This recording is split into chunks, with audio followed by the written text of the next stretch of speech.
You guys hear me okay? Roberto and Jennifer? Yes.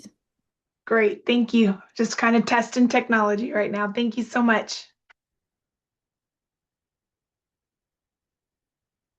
And you can see my screen. Also, yes. Great, thanks.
Good morning, everybody.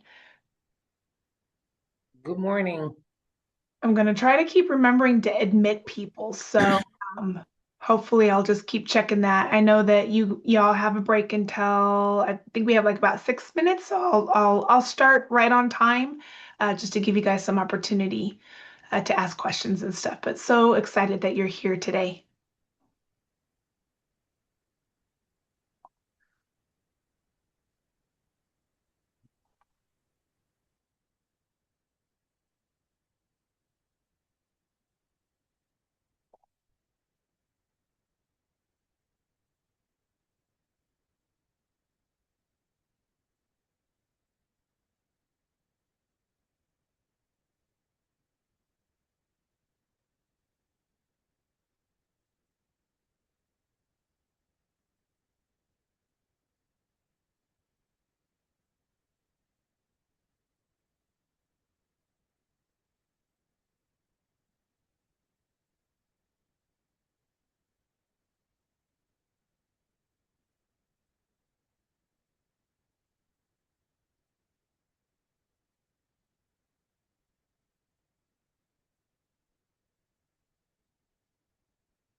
Thanks for joining, everybody. We still have a couple minutes, so we'll get started here in about 3 minutes.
Well, good morning, everybody. Um, I am so excited that you all chose to join this session. I am going to keep trying to look over here because it's my admit button into the room. So if I keep looking away, it's because I need to make sure that I am admitting you all who want to join this session. I'm really excited for you to be here, and I can showcase some of the things that Praxis is doing, really showcasing a lot of the innovations that we're doing, some flexibility, and I'm just so excited that you're here to join us with that. Um, I'd like to introduce myself. My name is Lisa Clone Durham. For those who don't know, Chris, were you going to say something before I got started or no? I just see you just popped in. So Yeah, I popped in and because I'm part of a co-host, I'm unmuted, so it comes in and if I'm making any noise, it's like, here I am. totally good. I just wanted to make sure I wasn't sure if I needed to let you say something or not. Okay, awesome. Thank you. My name's Lisa Cologne Durham. I'm a director of educational partnerships for ETS Praxis, and I am your dedicated director of educational partnerships. So hopefully, I've met you before. I've been to a couple of the spring tacties as well as the fall tacties, and I'm really excited to be showcasing this stuff. Today, I'm not going to go into all of the things that we already do for you all. We have the ETS data manager, we have all the support systems, we have all of the things that we do to provide for candidates, for you all. Today's session is really about showcasing a lot of the innovations and flexibility that we have been working on for the last couple of years. And I just kind of want to showcase that. I am saying this right now. Now, why Tennessee has not adopted any of these things yet. I am in discussions with the department, and they are looking at these as opportunities. So, I'm in working with them. They said, yes, please share this so that we can get an idea and see what you all think about some of these things. So, really excited to showcase that, and that's what we're going to focus on. Thank you, Chris. So in particular, the two that we're going to talk about today is what we call Praxis Bridge, and then we're going to talk about Praxis Steps. I know I have had some outreach from EPP faculty in reference to Praxis Bridge. That's been going on for about a year now that we have implemented that.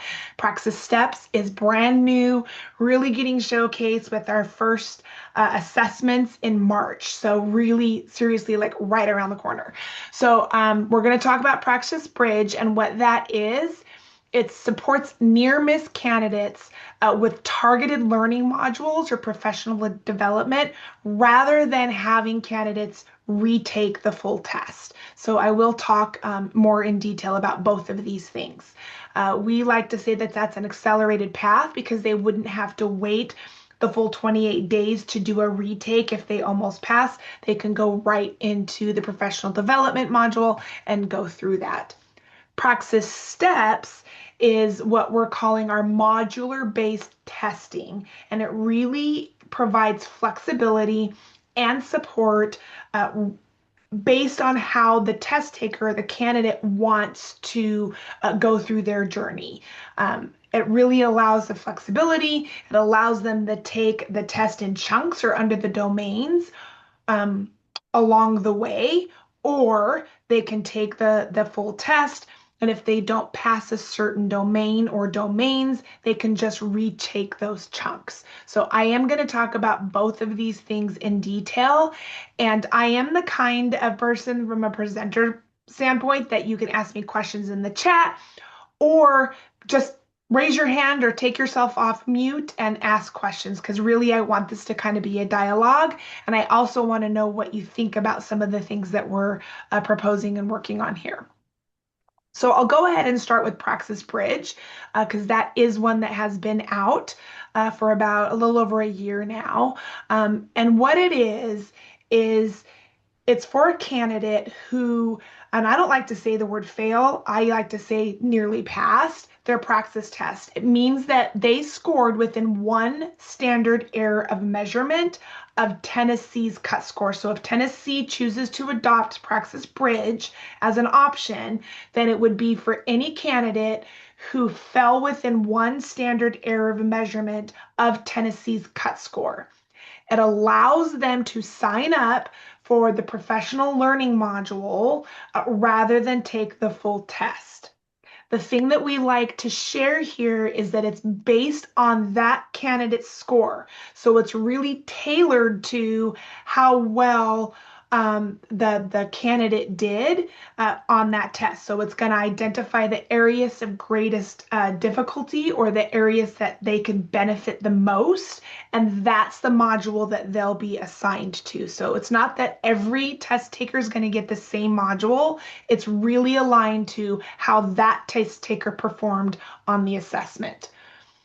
Each of our modules includes a content overview, practice items, and knowledge checks. So I kind of talk about it as a reteach. When you're in the classroom, you do like a teach and then a reteach. So it's kind of this idea of reteaching, right? It's reactivating some of the content that they may have missed or forgot.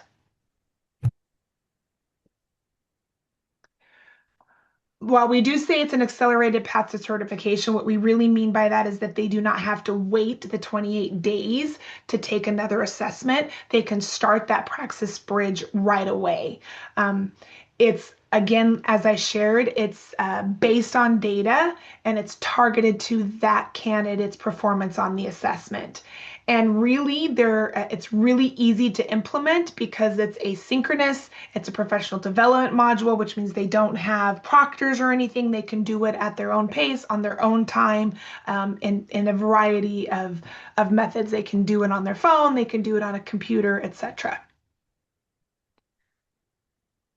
As a former math teacher, I'm all about diagrams sometimes, so it really gives an idea of how you can look at this. So if I'm a candidate and I took the Praxis test, if I scored within one standard error of measurement of the state's passing score, that puts me on the green path. It allows me to then have an opportunity to take the Praxis Bridge where I get the content overview, I get the practice items, we have annotations, we have rationales, we have all of those things. So it really truly is a professional development module. And then there is a knowledge check at the end. If they score more than one standard error of measurement from the state passing score, they will need to retake the praxis. And we hope that they are going to take advantage of some of the free resources we have. Hopefully, they're taking advantage of that before they take it the first time. But if they haven't, or if they didn't pass it, then they can continue to use those resources. So I'll talk a little bit about the eligibility and costs. So these are all of the tests that we currently have available, and I couldn't even list them all anymore. So I just say and more on the left-hand side. There will be some slides where I'm going to showcase each of the tests that we have available. And then candidates who nearly pass, they'll be provided that option.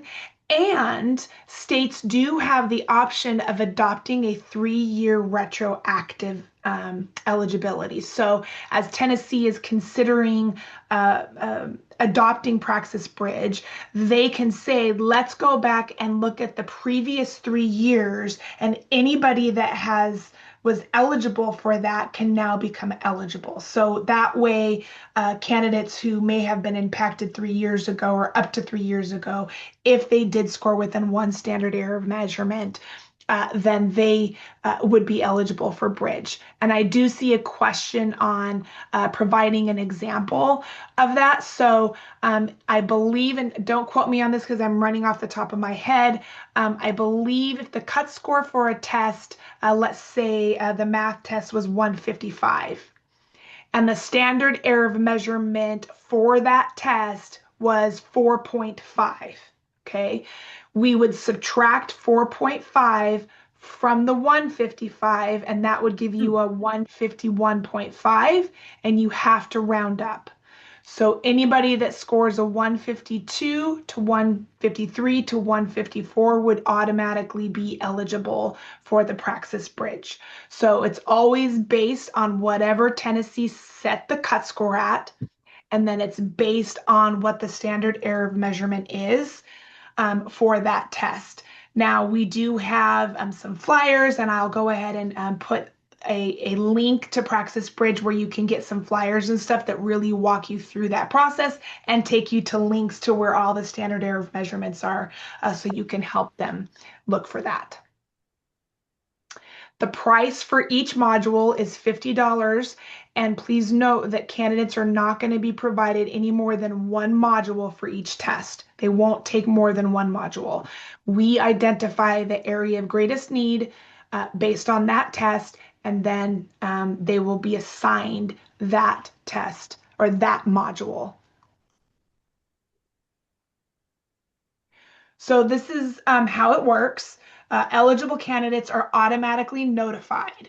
So when they get their scores, when they get their official scores, if their official score is within one standard error of measurement, they are automatically notified that they are eligible for Praxis Bridge. We also do some emails up front about it that says, hey, your test is coming up for 5002. Please note that if you almost pass, you might be eligible for the Praxis Bridge. The reason we started doing that is a lot of the anecdotal evidence and the input that we got from candidates was them knowing that if they had an option to almost pass, alleviated so much of their anxiety, because what we hear all the time is, what if I almost pass? That just scares me so much. What if I just miss it by one question? So when they know ahead of time that they have this option, we have heard that it has really alleviated a lot of the anxiety.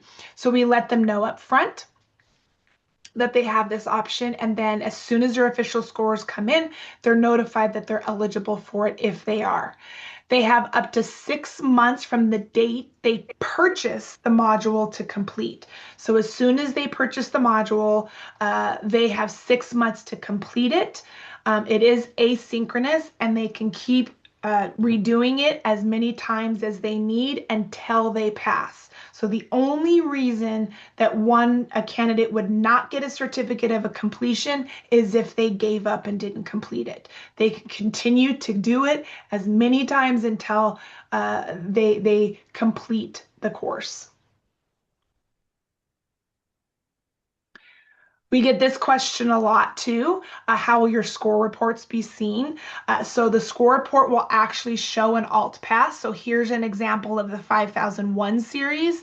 That way, EPPs and the state could see how many of their candidates are using the alt pass and see if there's any patterns. Do you have a bunch of candidates doing the alt pass for the reading and language arts, or are you having them do it for the social studies, right? That's some really great data that EPPs can use as you're looking at program improvement.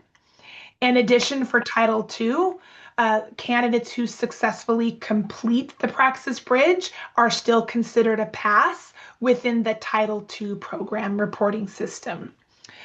And again, for EDM, for you, so the one on the left is what a score report would look like for the candidate. The one on the right here, shows a 1-year pass rate for EDM on the ETS Data Manager. And you will also get reports now that will show you aggregate data of how many of your candidates use the Praxis Bridge. It's on the right-hand side. So you may have already seen that right now. You probably just have asterisks because you don't have any candidates. But if Bridge is implemented in Tennessee, you would.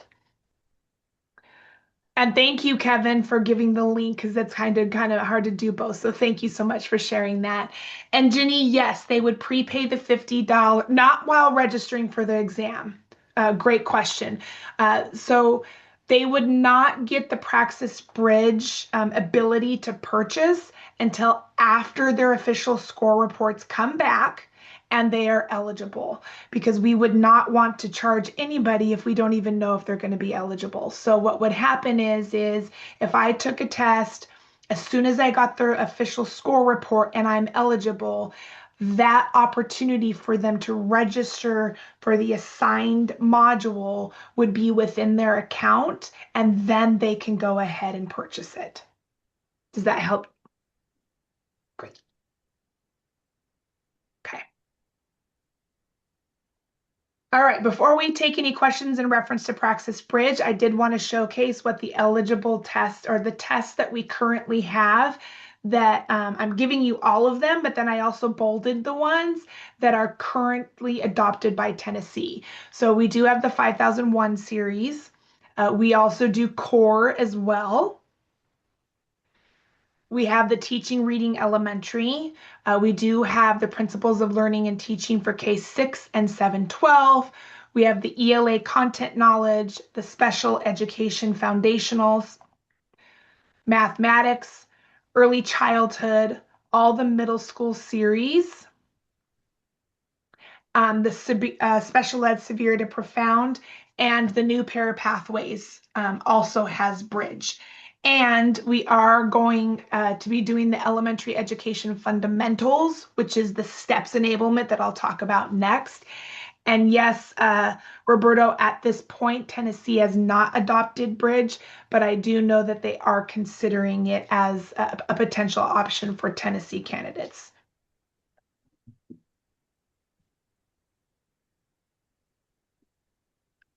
Okay, before I go on to the steps, is there any questions that you have or maybe feedback on what you think about this? Do you think this would be useful for your candidates, for your programs? I mean, it's an opportunity to share with those who are here on the state if this is something you would appreciate.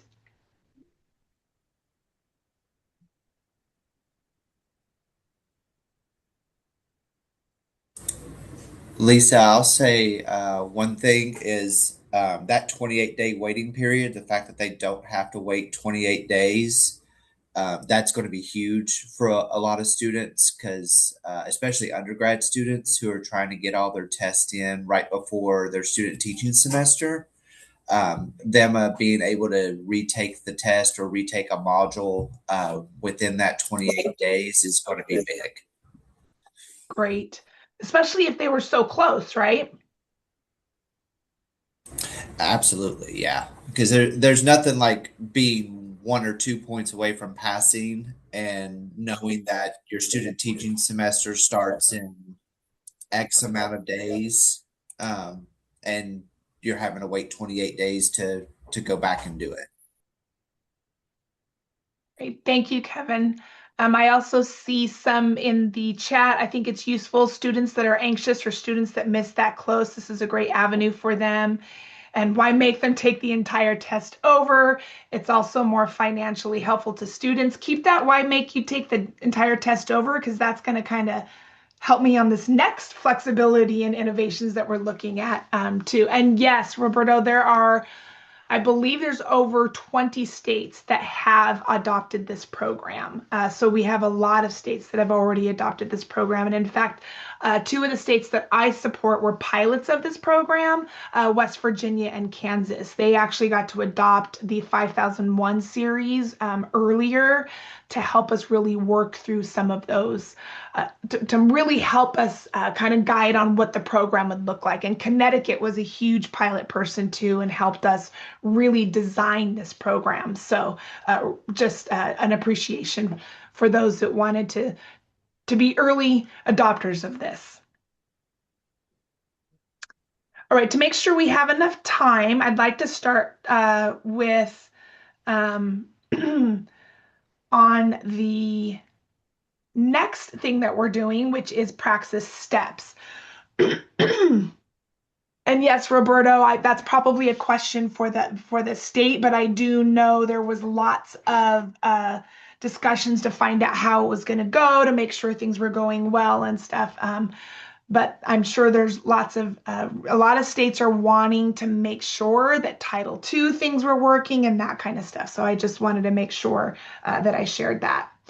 So with that, let's talk about Praxis Steps modular testing. I am so excited about showcasing this. So it's a little bit about that why make them take the entire test over that really got us to thinking about this too, in addition to Bridge.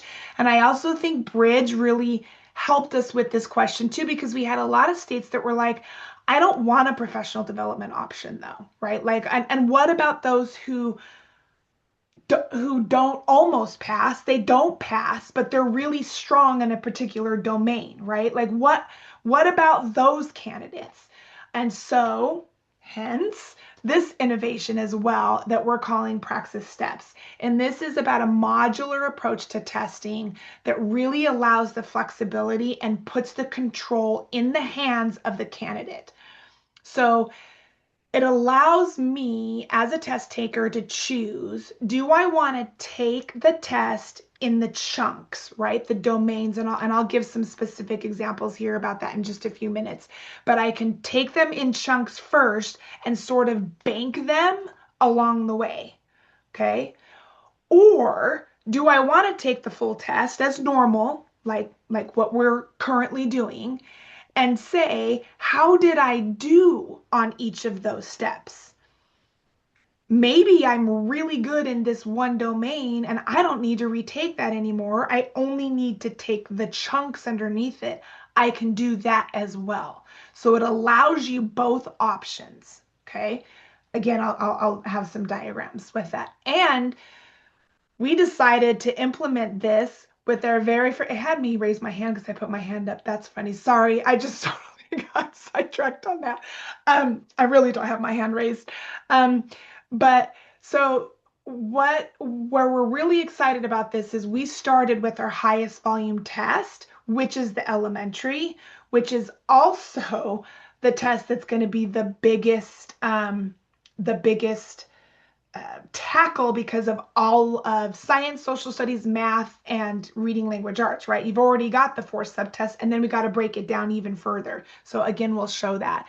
And yes, Margie, the Praxis Steps is going to be available with the elementary regeneration that we're talking about right now for any state to adopt. So again, it allows test takers to take it in smaller chunks or steps, or retake the step that they didn't pass. More opportunities, reduce barriers, and for educator preparation programs, Again, you're going to get like a really good set of data in addition to that, because you're going to be able to look at these at that domain level and the content category level. But what's also going to be awesome is you can think about your program design, and I'll get to that in just a little bit. You got some really good options. So here is the picture that I'm going to probably stop at for just a few minutes to kind of really explain this. So this probably looks very similar to what you're used to right now, 5002, 5003, 5004, 5005, right? If I'm putting the overlay on this. This is the regenerated one that's going to be 8,000 numbers. So we've updated it, right? You know how we do that for our tests to make sure that the standards are updated and they meet new standards. So while we redesigned the elementary series, we also made it steps enabled, our first test. So this is what it allows you to do. I can take the 8002 series, this test right here, as a whole thing like I can right now. Or I can take the reading chunk first, bank it, and then take the 8202 or the writing, speaking, and listening chunk and bank it, right?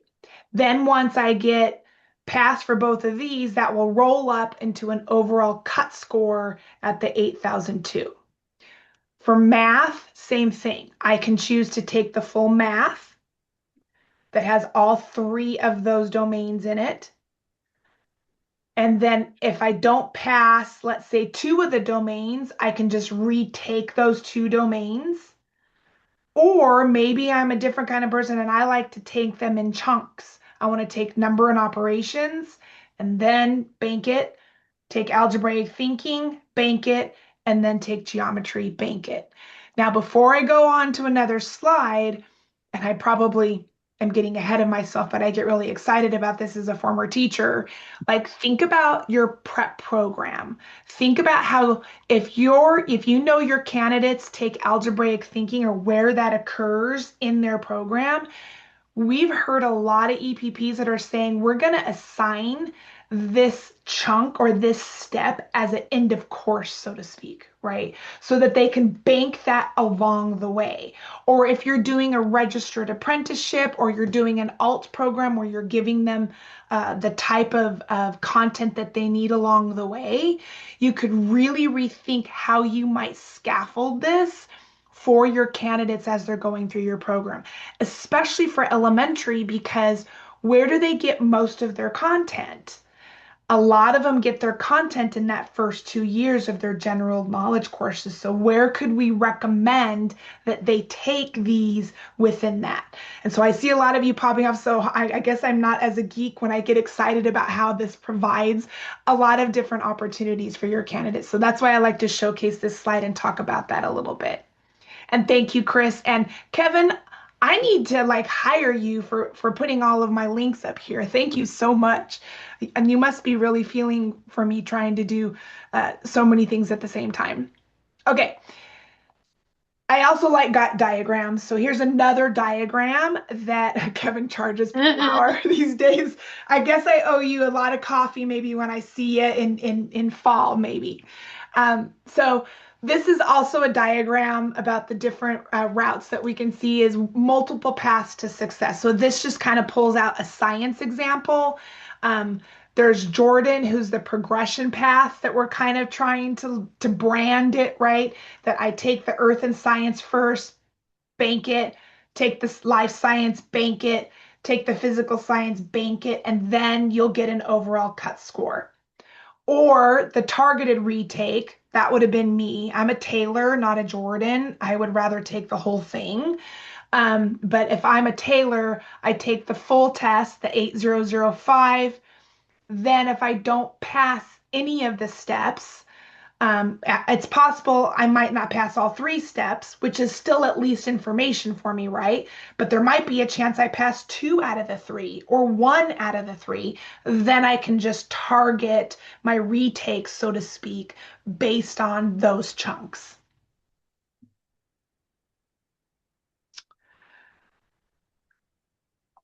Roberto, I promise I'll get to that question. I won't forget it. And if I do forget it, hold me accountable to that one about the bridge. This I wanted to showcase how all three work together because I get a lot of questions on, well, how does this all work together with Praxis Bridge? So Praxis Bridge would be they took the full test, but they almost pass. They have to score within one standard error of measurement to be eligible. For Praxis Steps, it's regardless of what the standard error of measurement is, right? It's not about almost or not almost. It's really about that targeted. Do I not pass at all? It could be 2 standard error of measurements. It could be 20 standard error of measurements. I know I'm being hyperbolic on that, but hypothetically, let's say it's really about me looking at it overall and in those chunks. So they do work in support of each other if a state wanted to adopt both. Now, before I get to some more questions, I just want to make sure these resources are already available. If you wanted to take a look at what is already on the test, how is it regenerated, that is already out. We already have the study companions. We already have the study plans available. They will still get an interactive practice test when they sign up for the test if and when Tennessee adopts this, and study.com has already got official prep for the assessment. There's also some links here to the curriculum crosswalks if you wanted to see that for your institution as well. And I have in the appendix of this, so I'll send this to TACTI. They'll get this presentation and they can distribute it. At the end of this, I have appendices that show the crosswalk between the current 5002, 3, 4, and 5 test blueprint and the 8002, 3, 4, and 5, just so you can get a snapshot of that already up front. Okay, so Roberto, I'm going to go back to your question before I go to the noteworthy extras.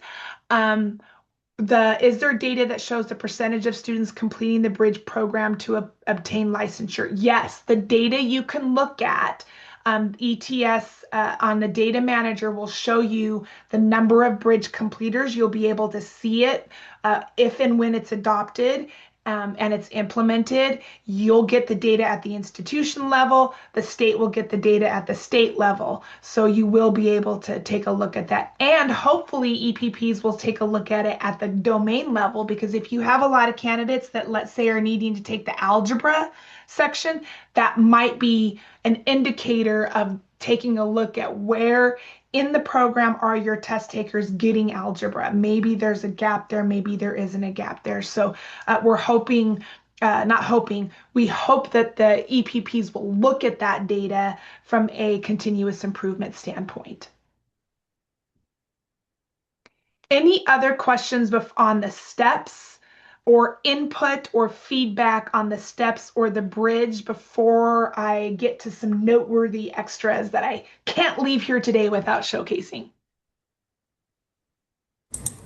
I'm just going to throw out one thing, just because we're in the middle of it right now.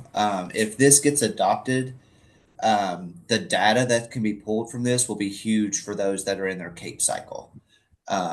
It'll be something that a lot of EPPs will be able to use to help strengthen their coursework and align that coursework to assessment data. With us being in our CAPE cycle right now, that's kind of where my mind always goes anytime we talk about things like this. So seeing this, I really think it could be huge as far as CAPE is concerned. Thank you so much, Kevin, for that. And, as your Director of Educational Partnerships, I'm available for anything that you would like some assistance on, and looking at data, or even going through data, or even going through like curriculum crosswalks and stuff. So I'm just going to put that out there, that is one of the services that we provide for free for you all. So keep that in mind too, especially as you're thinking about your CAPE cycle. Is Praxis Steps available for all states now? We are doing an early adopter incentive right now. We've only had 2 states adopt so far. As you know, typically adoption of new tests happen in a September 1st, right, to August. That's just kind of that process. But we do have some early adopters. The one caveat to that, and this is why a lot of states are not being early adopters, and as a former director of certification and professional standards for a state, I totally understand this, but the steps part actually isn't live yet. So the early adopters, we have to have, as you can imagine, to ensure validity and reliability, we have to have an initial N size for us, our psychometricians on the back end, to ensure that those step level is accurate for the pass and not pass. However, all of those test takers that are taking it early will eventually get the opportunity to just do that. It's just that right now, when they are first taking it, they will have to take it at the full test level. Our anticipation is that we will have enough data by summer to be able to get the steps enablement. So that was one of the reasons why we decided to have an early adopter incentives, and some of the states are signing on early. Most states that are considering this are considering this for a September 1st adoption. It really aligns with all of the different cycles and stuff. So and actually the first administration of the test is going to happen March 9th. So we're really excited about that. Any other questions or feedback on steps or bridge? Are we moving in the right direction to support you and candidates? Okay.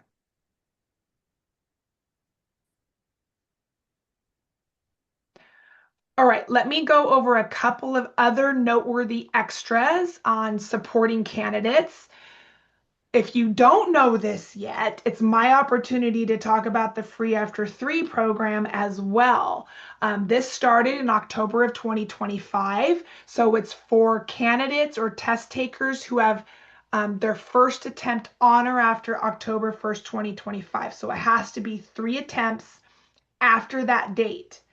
Any subsequent attempt after those 3 will be free for that test taker as long as it's within 5 years. We did have to put the 5-year limit because we wouldn't, 20 years from now if they wanted to take the test. So it does have to be within 5 years. This is automatically done. The candidate is automatically notified right after their 3rd not pass of the same test. And they're provided an email that says, when you're ready to take the next test, you just need to follow this process so that you don't have to pay for it. And that's the same process each subsequent attempt that they do. So there's nothing for you all to do on your end. We take care of that notification on our end.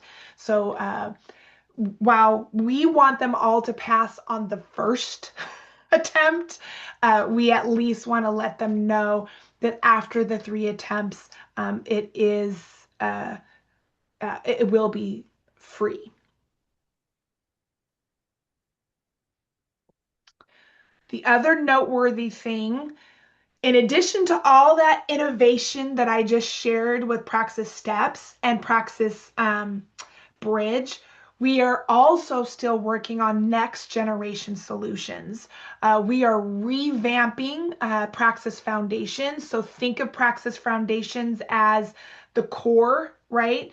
It's not that we're redoing core, we're looking at how can we amp up Praxis core. So yes, we're going to do the reading, writing, and math as we normally have, but we have really come up with some durable skills that are in task aligned. It's going to have some generative AI in it. We're also looking at ways to measure dispositions for you all as EPPs.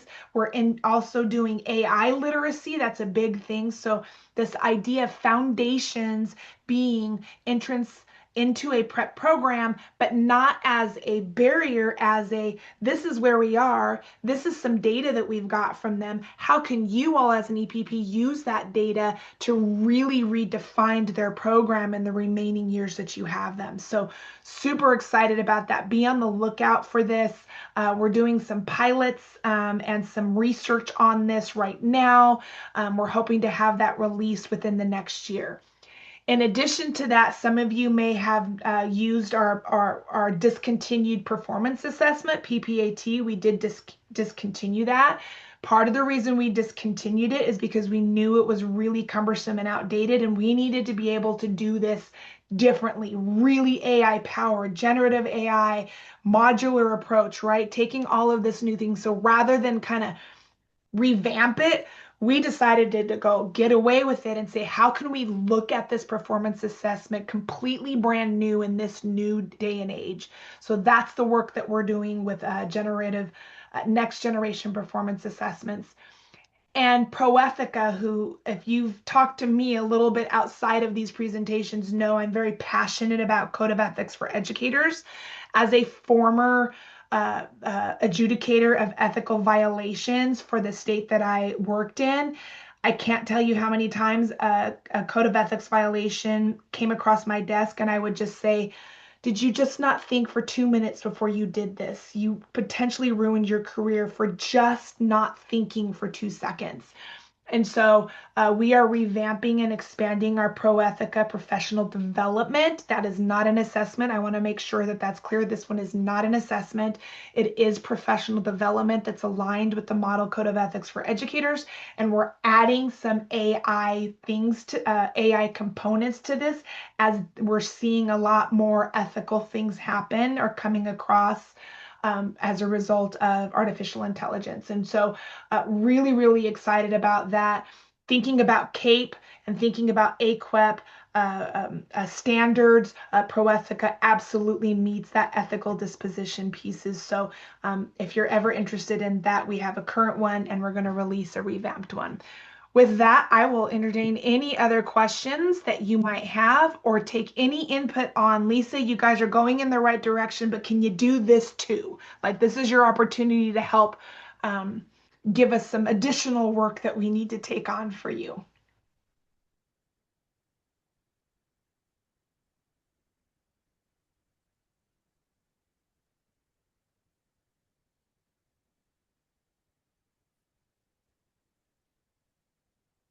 And Jesse, I'm so glad that you were here to answer some of those questions. Thank you.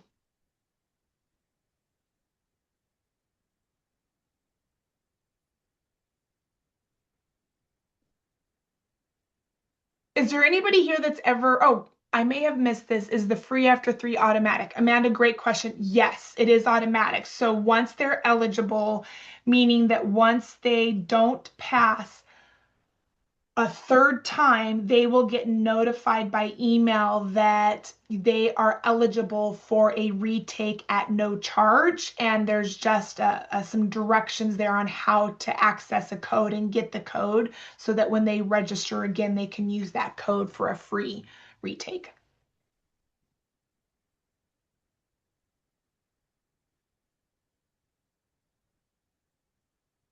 Just make sure we're advising them to check their spam just in case, or maybe trust email from Praxis so it doesn't get in that filter box. The other thing why I have you all in here that I am doing, I am working very closely with our web design team to try to make even more required the social security numbers. So I'm just letting y'all know that I'm trying to get it even more required to help minimize that. As well as, I don't know if you knew this or not, but we made a automatic designated institution. So if they tell you, if they say they went to your university or college as an attending institution, it is automatically designating you as a score recipient. We no longer make them check the box. They actually have to remove you on purpose. So if you're not getting it, but here's the caveat, they have to select you as an attending institution. If they forget to say they went to your university, we can't, do anything about it. So try to make sure that you're telling them that they went to your university as an attending institution, and then they will automatically uh, designate you as a designated score recipient. So they would actually have to remove you from that list.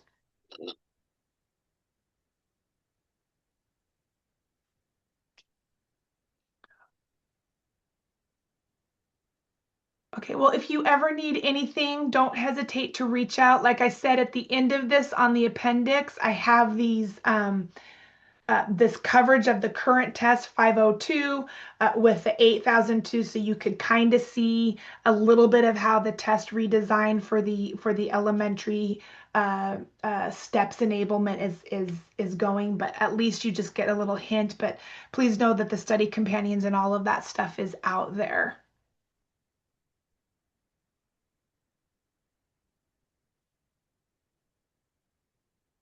Thank you so much for your time. And if, like I said, if you need anything, let me know. Happy to help. Thank you, Lisa.